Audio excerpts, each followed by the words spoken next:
Hi, I'm Batu from freefincal, and in this video, let's discuss a checklist for personal finance, a self-evaluation checklist where there are a set of questions and you have to ask these questions, preferably along with your partner or spouse, and find out how many of these items you have actually done and check them off, and then you know what more you have to do. You can download this as a PDF file from the link in the description box.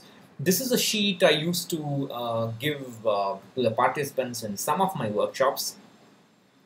I used to conduct personal finance workshops along with Ashwal Jawhari. Earlier I did it myself, and then along with Ashwal Jawhari, along with a few other speakers earlier. I have to revive it, that's been a long time, let me see.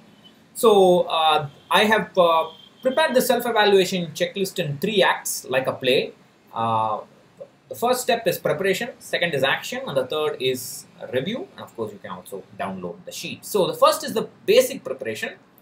So these are a set of questions, and if you have not done so, I have a very detailed ebook called Reassemble where you can implement these steps one by one. So you can download the ebook also from the description box or from this link.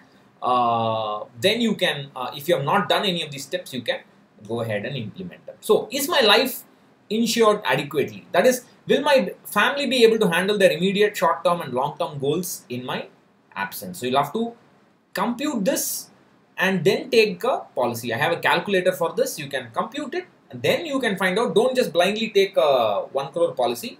Find out if they can actually handle these, not just daily expenses, but their short-term, long-term goals, and then buy the term policy. If you do not have adequate term policy, you can always get a second cover. Don't give up the first one, just get a second cover. Have I discussed with my spouse or nominee how the term insurance amount should be utilized in my absence? This is extremely crucial. You must have a very detailed action plan of what to do. I have a calculator for this, or you can contact a fee-only financial planner for this. What should I do? Suppose I get the lump sum of 100 lakhs. What should I do with it? What should the spouse do with it? Where should they invest? Otherwise, some uncle will come and sell an insurance policy and go off. Otherwise, it will just go waste. So be careful. Are me and my family insured adequately with respect to medical expenses independent of my employer? Yes, you should buy yourself a private medical insurance policy. Unfortunately, this is becoming more and more difficult. I have some videos on this, how to buy policies and so on. You can have a look at that, but it is a very difficult purchase. I will talk about that in some more detail in future. How ready am I to handle emergency expenses? Again, you should have a proper emergency account. It can be a separate savings bank account, or you can have a liquid fund. However, you must also have a separate credit card. Have a 6 to 12 months fund. That is your monthly expense into 12 times. That should be the minimum size of the emergency fund. After that, you should keep adding 5 to 10% more. You need money for handling cashless expense, medical aid, or even non-medical expenses in the case of hospitalization and so on. How capable am I of replenishing my emergency fund if it gets depleted? That's the reason why you need to keep putting 5 to 10% of your money into the emergency fund at all times. Don't just spend all your money, all your salary, all your salary into EMIs, SIPs, and expenses. You need to keep replenishing the emergency fund. Do I know what my net worth is? Just sit down and do it. It's not very useful number, but once it will give you, you're just taking stock, just consolidating. It will help you find out how much you have where, and sometimes you may miss some investments and so on. So it's just a consolidation exercise. Have I listed all my goals? Recurring, short term, less than 5 years away, intermediate 5 to 10 years away, and long term 10 plus years away. List them, then you have to act on them. I have videos on this, posts on this, how to act on this. Do I know the approximate but realistic current cost associated with my goal? People just sit and assume current cost will be that much, this much, but you must actually go out in the field, do some research, and then have a realistic current cost. Have I decided the asset allocation for my intermediate and long-term goals? Short-term goals, asset allocation is very simple, no equity, 100% fixed income. For intermediate and long-term goals, there needs some management, so you have to decide how much to invest where. If you are not sure of what to do, you can always get my robo advisory template and work on it. Do I know how much I need to save or invest in each of them? So that's essentially, if you use my robo advisory template or any of my other goal planners, you can always find out. It will tell you how much to invest, how much to increase the investments, and where to invest.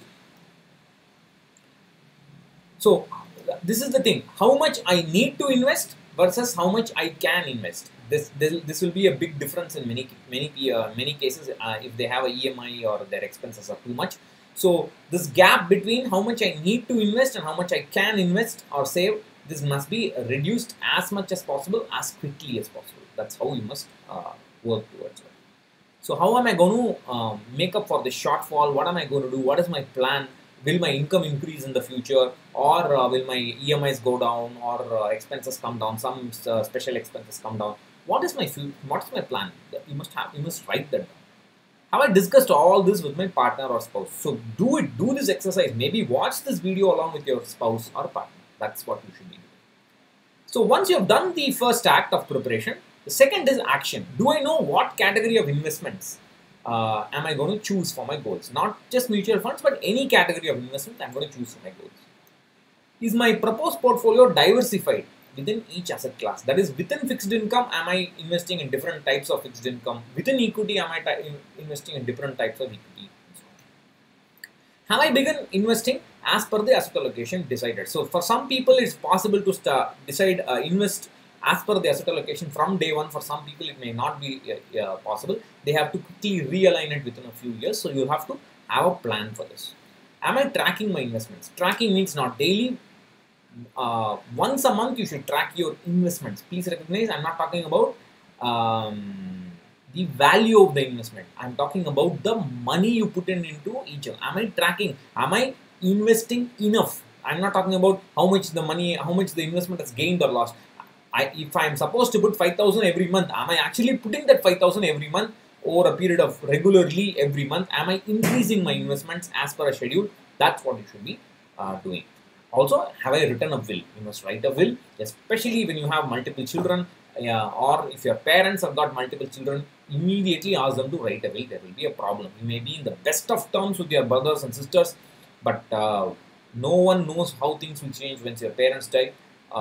Please ask them to write a will, or you yourself write a will in case you have multiple siblings. Otherwise, it's not mandatory. If you don't have children, just make your spouse as a joint holder in all your investments. Then it's very, very simple.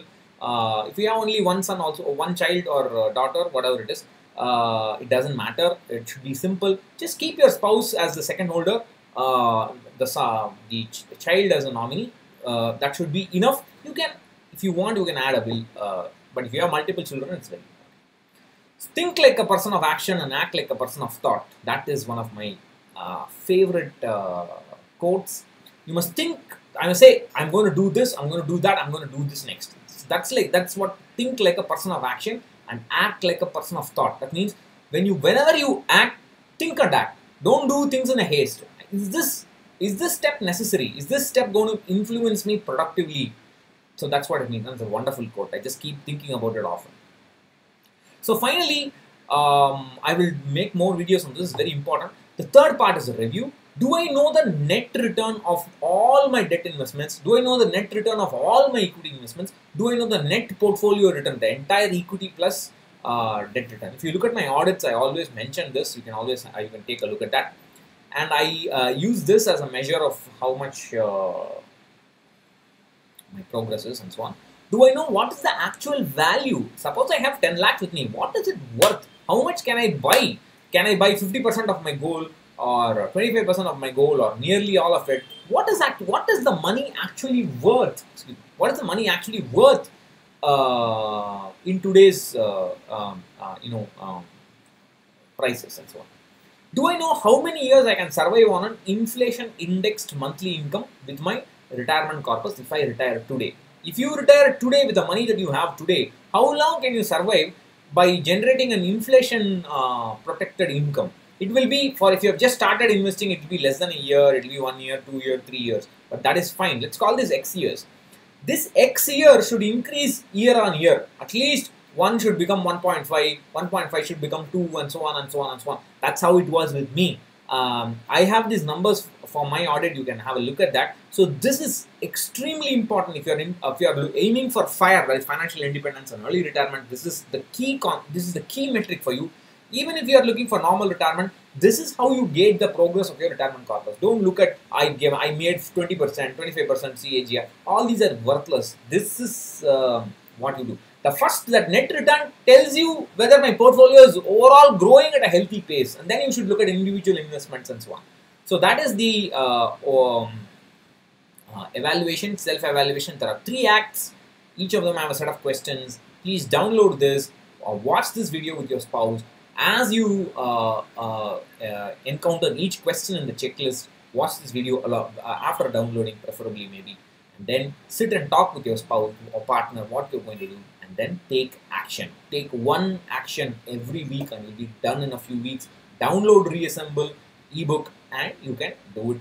Do the steps that you have not done. So thank you for watching. I'll catch you again in another video. Bye bye.